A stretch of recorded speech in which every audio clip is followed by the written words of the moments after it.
forecast on love, health, wealth, and career. What are the lucky and unlucky sectors of your home or office? What are the meanings of some numbers? Some numbers, a lot of people are saying, Marites, I've been looking at or seeing at number 1111, number 888, or 1212, or 444. What does it mean? So this is the first time I'm also going to discuss that. Sometimes it appears in your dreams. Sometimes you're sitting in a traffic on EDSA. I'm telling you, I just flew in from Europe the other day.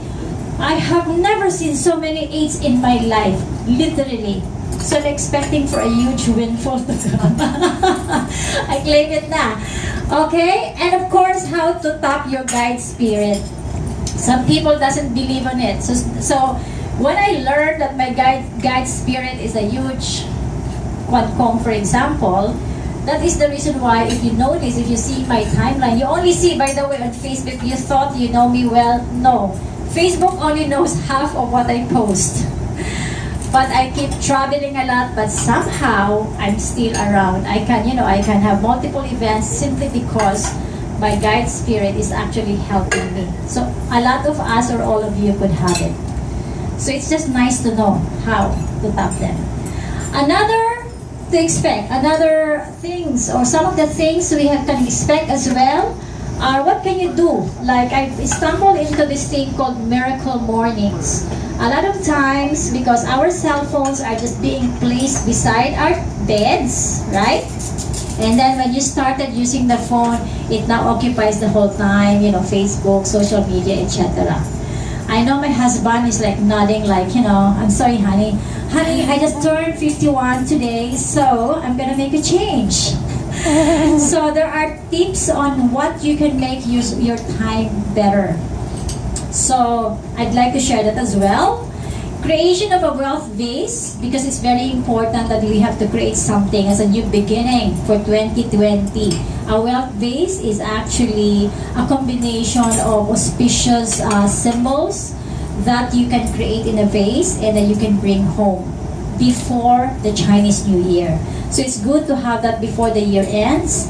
And then vision boards. I must say, when I started Feng Shui in 2004, I have started my vision boards. Looking back now, it needs updating. A lot of the photos, a lot of the people that I wanted to meet, along the way I have met them. A lot of the photos of the material things or photo of a kitchen or a big house, I have achieved them. So I'd like to update that, and I'd like to also teach you on how you can do that on November 24. And finally, what is on your destiny charts? It's very important because you say, oh Marites, you said my luck is very good. How come I'm having some malas in my life still? It's simply because what's on your destiny chart. Okay? And then, talking about the year as well, we have now, or we are about to reach the year of the rat, 2020.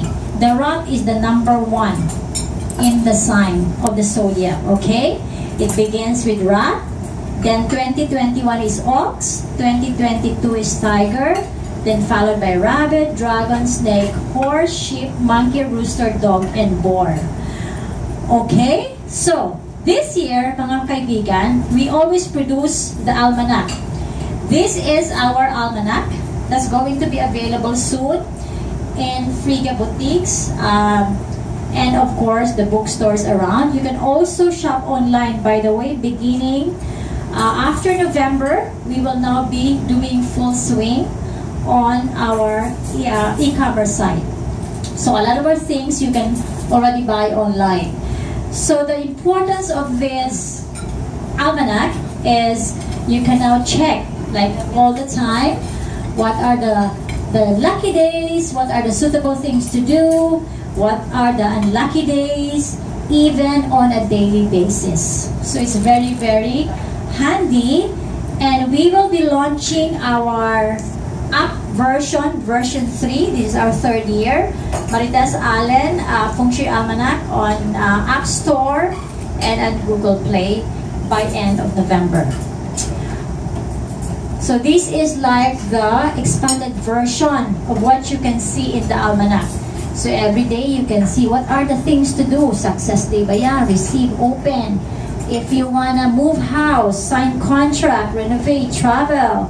If you wanna break up with someone, then do it on a distraction day. Distract. If you wanna terminate a building, do it on a distraction day, for example. Okay, and these are the auspicious hours. So these are very, very useful for everybody. So to those people who's watching us right now, even though I'm not near you, but then you can get this online now or even on the app. Then apart from the Almanac, we also have the planner. The planner is actually your daily forecast. This is where you jot down your diaries, informations. Very, very useful. I use that all the time. If I wanted to tataya ako ng loto or may gusto akong awayin or singilin. Di ba maraming problema yung tao minsan hindi nababayaran. So you can use that. At the same time, and finally, these are the 12 horoscope books for 2020. Okay, so this started with the Route of Course up to the Boar. Again, my friends, these books are available by end of the month at our Friga boutiques and online, but you can now pre-order. So you can pre-order that now. So when was the last year of the metal rot happened?